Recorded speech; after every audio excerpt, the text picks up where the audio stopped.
Berbeda dengan Keraton Surosowan yang dijadikan sebagai pusat pemerintahan, Keraton Kaibon dibangun sebagai hunian atau tempat tinggal Sang Ibunda Ratu.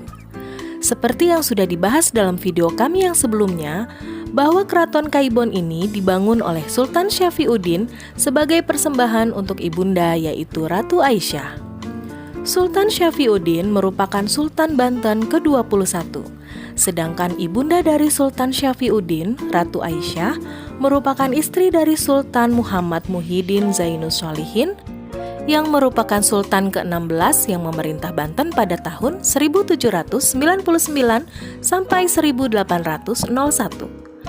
Sebagai Sultan ke-16, Sultan Muhammad Muhyiddin Zainus Shalihin memerintah Banten dalam waktu yang relatif singkat.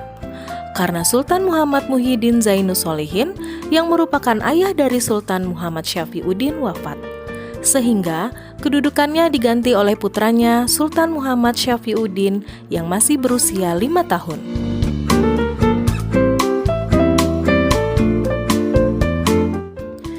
Keraton Kaibon memiliki 5 gerbang utama yang disebut bentar. Angka 5 tersebut memiliki makna jumlah waktu sholat yang dijalankan oleh umat muslim dalam satu hari, dan juga memiliki makna jumlah rukun Islam yang ada 5.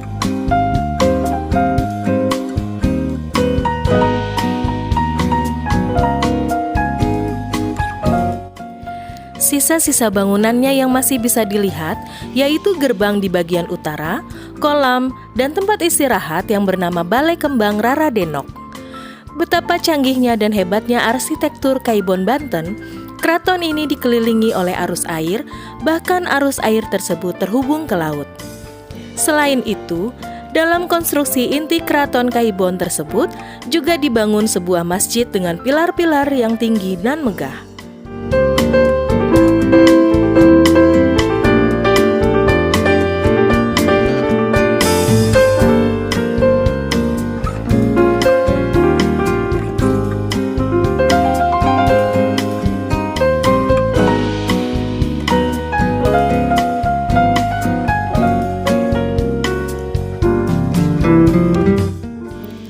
Posisi Keraton Kaibon menghadap ke barat dengan kanal mengelilinginya.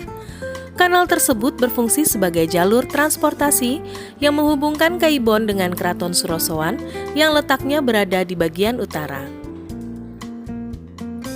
Ruang utama keraton adalah kamar tidur Ratu Aisyah dan dilengkapi dengan teknologi pendingin ruangan. Hal ini bisa terlihat dari lubang yang terdapat dalam ruangan. Lubang tersebut dahulu dapat diisi air untuk memberikan efek sejuk pada isi dalam ruangan. Keraton yang berdiri di tanah seluas mencapai 4 hektar ini dibangun menggunakan batu bata yang terbuat dari pasir dan kapur. Walaupun telah hancur, beberapa reruntuhan di keraton ini masih terlihat pondasi dan pilar-pilar yang utuh. Selain ruang utama keraton, di dalam keraton ini terdapat beberapa ruangan penting. Di antaranya, ruangan khusus perempuan yang terdapat di dalam masjid yang disebut sebagai Pawastren, dan juga lobi tempat menunggu sang ratu yang disebut Sri Manganti. Lalu, ada juga beberapa ruangan lain, salah satunya adalah ruangan yang difungsikan sebagai dapur, dan ada juga taman yang terletak di belakang keraton.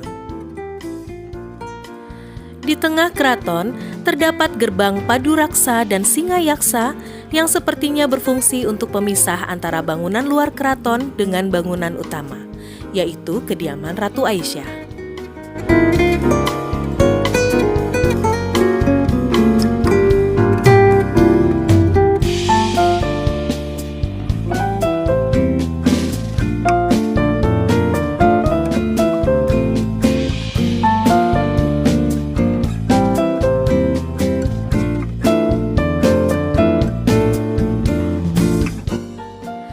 Keraton Kaibon dipercaya oleh masyarakat umum dihancurkan oleh Belanda.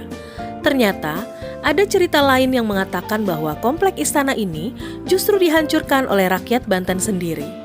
Peneliti Bantenologi yang memiliki keahlian membaca naskah-naskah kuno Banten, yaitu Yadi Ahyadi, beliau mengatakan berdasarkan penelitiannya terhadap cerita rakyat Banten, Kaibon dihancurkan oleh rakyat Banten sendiri bersama para ulama Banten. sebagai bentuk perlawanan terhadap kolonialisme. Lebih baik hancur lebur oleh pribumi daripada diinjak oleh kolonial, sebut beliau.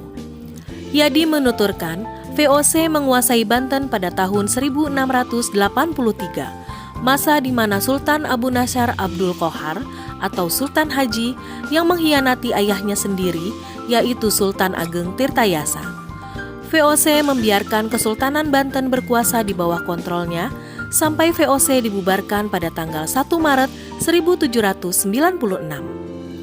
Pada tahun 1807, Kerajaan Belanda dikuasai oleh Prancis. Secara otomatis, seluruh jajahan Belanda jatuh ke tangan Prancis. Herman William Daendels diangkat sebagai Gubernur Jenderal di Nusantara. Ia memerintahkan 3 hal kepada Sultan Aliuddin yang menduduki tahta Kesultanan Banten ketika itu. Namun, perintah itu ditolak mentah-mentah. Bahkan Sultan Aliuddin memenggal kepala Philip Peter Dupuy yang diutus Daendels. Pada hari itu juga, tepatnya tanggal 21 November 1808, Daendels menyerbu dan menaklukkan Keraton Surosoan. Sultan Aliuddin dibuang ke Ambon dan putra mahkota Pangeran Suramanggala diangkat menjadi sultan berikutnya. Meski posisinya sebagai sultan, namun ia tidak berdaya apa-apa selain pegawai Belanda yang digaji sangat kecil. Yadi Ahyadi juga mengatakan, Keraton Kaibon sempat dijadikan keresidenan Banten, karena Keraton Surosoan sendiri kondisinya sudah porak-poranda. Sesudahnya, pusat pemerintahan Keresidenan Banten dipindahkan ke tempat yang saat ini menjadi Museum Nasional Provinsi Banten di Kota Serang. Menurut beliau, karena komplek Kesultanan Banten ditinggalkan, maka bangunan-bangunan yang tersisa seolah tak bertuan. Para ulama dan rakyat akhirnya bekerja sama membongkar bangunan-bangunan yang tersisa, bahannya digunakan untuk membangun pondok pesantren dan rumah warga. Setelah itu barulah dibakar. Jadi, menurut beliau, bukan Daendels yang memporak-porandakan Keraton Kaibon.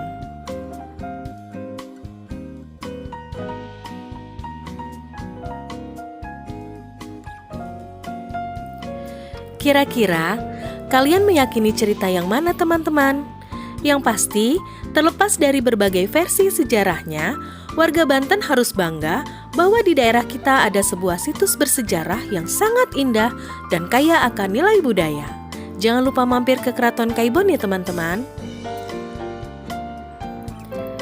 Terima kasih telah menonton video kami. Jangan lupa subscribe, like, komen, dan share sebanyak-banyaknya ke media sosial kalian. Jangan lupa juga untuk menyalakan loncengnya supaya tidak ketinggalan video-video terbaru dari kami. Sampai jumpa di video kami selanjutnya.